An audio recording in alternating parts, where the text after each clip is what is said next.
So, good morning, my dear students. Let us start with the new point that is known as certain important points about the Gauss theorem. Gauss theorem.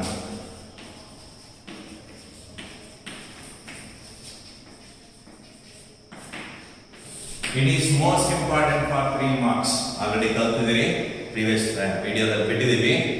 ಈಗ ಏನಪ್ಪಾ ಅಂತಂದ್ರೆ ಈ Gauss theorem ಎಲ್ಲೆಲ್ಲಿ ನಾವು use ಮಾಡಬಹುದು ಅಂತ ಹೇಳಿ. ಹಾಗಾದ್ರೆ the given Gauss theorem is applicable for any amount of charges. It may be very smaller amount or may be large amount. For example, nanocoulomb, millicoulomb, microcoulomb or coulomb, or in any amount we can apply Gauss theorem. Then the given Gaussian surface drawn around a group of charges of any nature, of any kind, then the shape of the Gaussian surface drawn around the given group of charges is any shape. It may be spherical, it may be cylindrical, it may be the given capsule, or it may be square, it may be the given cube or anything. The shape of the Gaussian surface is of any kind. So you must remember this. That is first point. Second point, the Gauss theorem is applicable only for the charges resides inside the Gaussian surface, not outside. If the charges lies outside the given Gaussian surface, the given Gauss theorem will not be applicable for the charges lies outside the given the surface. So it is considered most important one.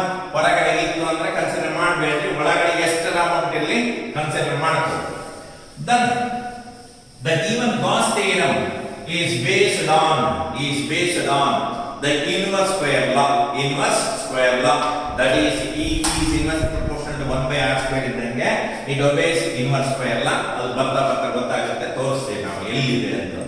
So these are all the most important factors about Gauss theorem. So now we are going to discuss about the applications of Gauss theorem. Applications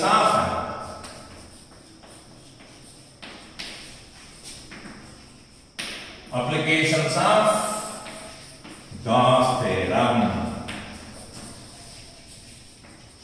So the given Gauss theorem is applicable for example ಹೇಳಿ ಏನಪ್ಪ Gauss theorem ಯಾಕೆ ತಗೋಬೇಕು ಅನ್ನೋದಕ್ಕೆ explanation ಕೊಟ್ಟಿದ್ವಿ.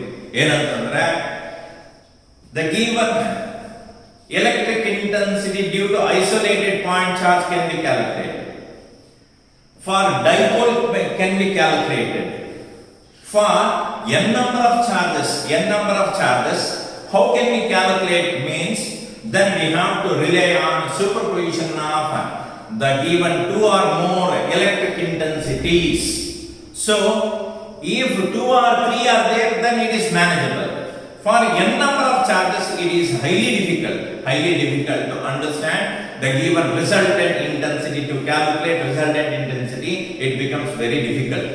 That's why we rely on the given Gauss theorem. So there are 3 types of distribution of charge. The first one is linear density of charge. In the S class we discussed it. The given surface density of charge, it is also discussed. Then the volumetric density of charge, that is also discussed in the previous video. So now such distributions, how we can calculate resultant intensity at a point. That's why we make use of Gauss theorem. Therefore it is known as applications of Gauss theorem. The first one, the Gauss theorem is used to calculate the given resultant electric intensity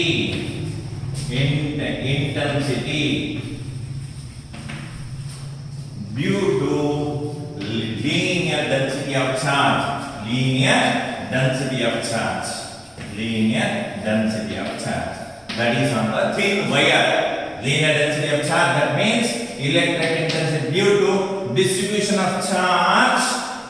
Distribution of charge due to distribution of charge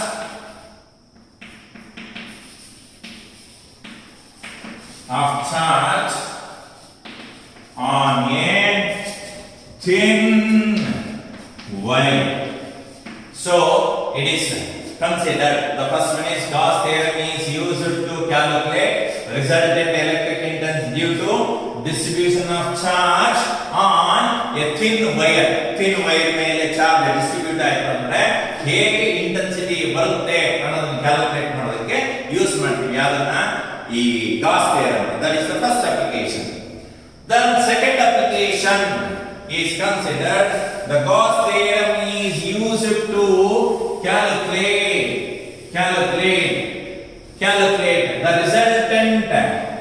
the resultant intensity due to distribution of charge on the given thin sheet. ಒಂದು paper sheet ಇರುತ್ತೆ ಅಥವಾ ಈ ತರ ಒಂದು sheet ಇರುತ್ತೆ ಅಂತಂದ್ರೆ ಇದ್ರ ಮೇಲೆ ಚಾರ್ಜಸ್ ಡಿಸ್ಟ್ರಿಬ್ಯೂಟ್ ಆಯ್ತು ಅಂದ್ರೆ ಹೇಗೆ ನಾವು ಕ್ಯಾಲ್ಕುಲೇಟ್ ಮಾಡಬೇಕು ಅಂತ ಹೇಳಿ ಗಾಸ್ ಥಿಯರಮ್ ಅನ್ನು ಯೂಸ್ ಮಾಡ್ತೀವಿ. So we have to derive the expression for resultant intensity due to distribution of charge on thin sheet. Sheet ಮೇಲೆ ಆ ಶೀಟ್ ಈ ತರ ಇರ್ತದೆ, ಇದ್ರ ಮೇಲೆ ಚಾರ್ಜಸ್ ಅನ್ನು ಕೊಟ್ಟರೆ ಏನಾಗಬಹುದು ಅಂತ ಹೇಳಿ ನಾವೀಗ ಕ್ಯಾಲ್ಕುಲೇಟ್ ಮಾಡ್ತೀವಿ. This is the second one. Then third one, the given Gauss theorem is used to calculate resultant intensity due to distribution of charge on spherical conductor.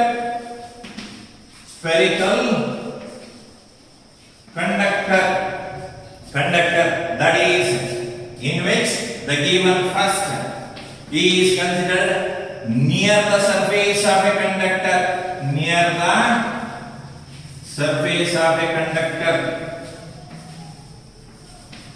And the second one, that is on the surface of a conductor, and the third one inside the spherical conductor. So these three are most important regarding with Gauss theorem. Then apart from that, the given Gauss theorem is used to verify Coulomb's law also. Coulomb's law ಅನ್ನು ನಾವು derive ಮಾಡೋದಕ್ಕೆ, verify ಮಾಡೋದಕ್ಕೆ use ಮಾಡ್ತೀವಿ ಅದನ್ನ, ಈ Gauss theorem. ಈಗ first ಮನೆಗೆ ಹೋಗೋಣ. ಯಾವ್ದಪ್ಪ ಅಂತಂದ್ರೆ the expression for electric intensity due to thin charged wire. The first one, expression for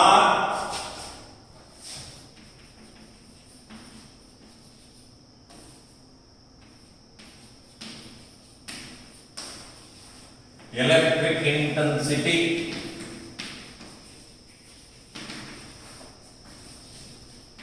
due to a thin charged wire. So it is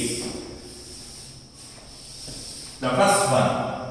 Let us consider the given thin conductor. So in this session we are going to discuss about the expression for electric intensity due to thin charged wire. Let us consider a thin wire of infinite length. So now the charges are distributed uniformly all over the surface of a given thin wire. ಇದು ಎಲ್ಲಿ ನೋಡಿದಿರಿ ಈ ತರ wire ಅಂತಂದ್ರೆ high tension wire ಇರಬಹುದು, ಅಥವಾ ನಿಮ್ಮ ಮನೆ ಮುಂದೆ ವೈರ್ ಪಾಸ್ ಆಗಿರ್ತದಲ್ಲ ಅದು ಇರಬಹುದು, ಆ ತರದ ಮೇಲೆ ಚಾರ್ಜಸ್ ಈ ತರ ಡಿಸ್ಟ್ರಿಬ್ಯೂಟ್ ಆಗಿದೆ ನೋಡಿ ಆಫ್ ಇನ್ಫೈನೈಟ್ ಲೆಂತ್. ಸೊ ಇಲ್ಲಿ ಈಗ ನಾವು ಏನು ಕ್ಯಾಲ್ಕುಲೇಟ್ ಮಾಡಬೇಕು? Electric intensity due to thin charge wire. Let us choose a point P. Let us choose a point P. Point P ನ ಚೂಸ್ ಮಾಡಿ at which we have to calculate electric intensity due to charged wire. Charge wire. ಹಾಗೆ Gaussian surface ಹೆಂಗೆ ಈ ತರ spherical ಬರೀತಿದ್ವಿ, ಇಲ್ಲಿ ಹೆಂಗ್ ಬರೀಬೇಕು ಅನ್ನೋದು ನಿಮಗೆ ಡೌಟ್ ಅರೈಸ್ ಆಯ್ತು ಅಂದ್ರೆ don't worry, you just consider the given Gaussian cross section of radius R, then we have to join it, that is through the given cross section the given conductor should pass. So this is known as a Gaussian cross section, and by completing it we get Gaussian cylinder. It is known as Gaussian cylinder. Gaussian cylinder. This is known as. Hagadre, this contains Q amount of charge. How much it contains? Q amount of charge. Let R being the radius of a given Gaussian cylinder, then it has two cross-sectional areas, 1 and 2, through which flux is 0. Why? Because if we draw surface normal at a given point, that is at this point, therefore that is the given electric intensity along the conductor is 0. Albaradilla. That's why theta equals to illi intensity illide, ds illide, therefore theta equals how much? 90 degree. Cos 90 is 0. That's why flux through this one is E into ds into cos 90 is how much? The flux through the given cross sectional area, that is flux through cross sectional area is 0. Illu 0, allu 0. Again, the given intensity at this point is in the outward direction. Here the given ds and E vector are considered, therefore theta equals to 90. Therefore flux is 0. Then what about the flux at this point? Therefore we have to draw surface normal ds vector. Here theta equals how much? 0 degree. Theta is how much? 0 degree.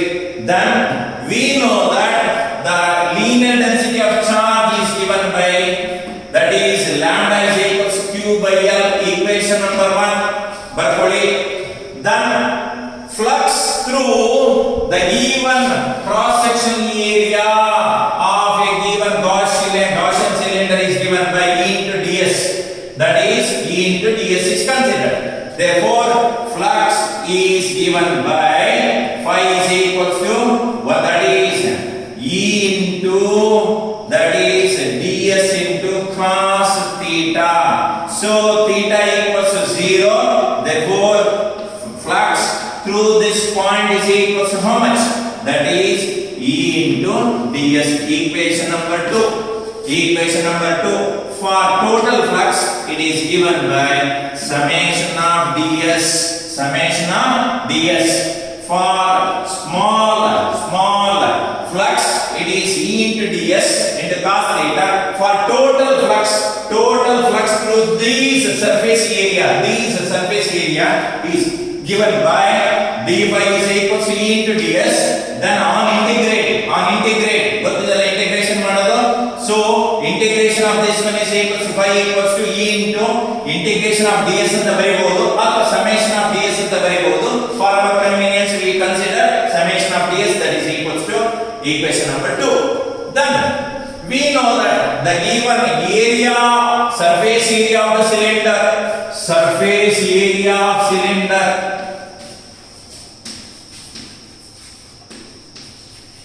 therefore S is equals to summation of ds. It is equals to circumference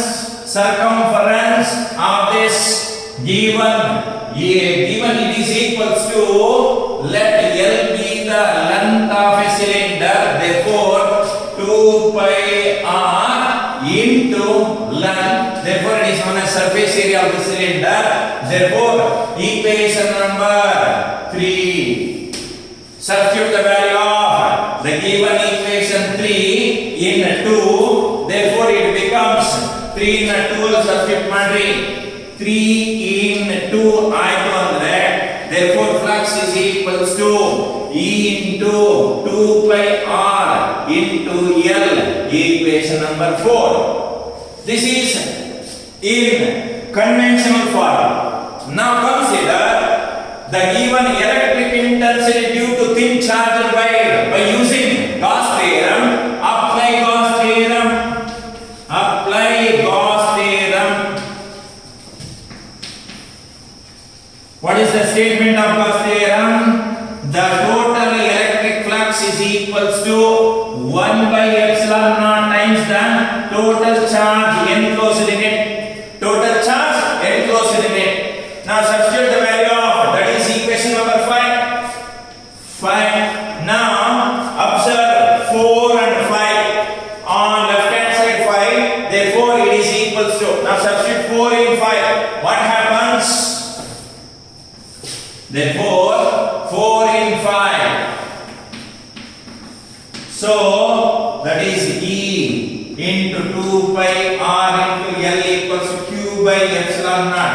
ನಮಗೆ ಬೇಕಾಗಿದೇನು expression for electric intensity. Therefore E is equals to Q divided by 2 pi R into L into epsilon naught. ಹಾಗಾದ್ರೆ ಇಲ್ಲಿ ನಮಗೆ ಗೊತ್ತಾಗಿದೆ Q by L ಅಂದ್ರೆ ಗೊತ್ತೇನು?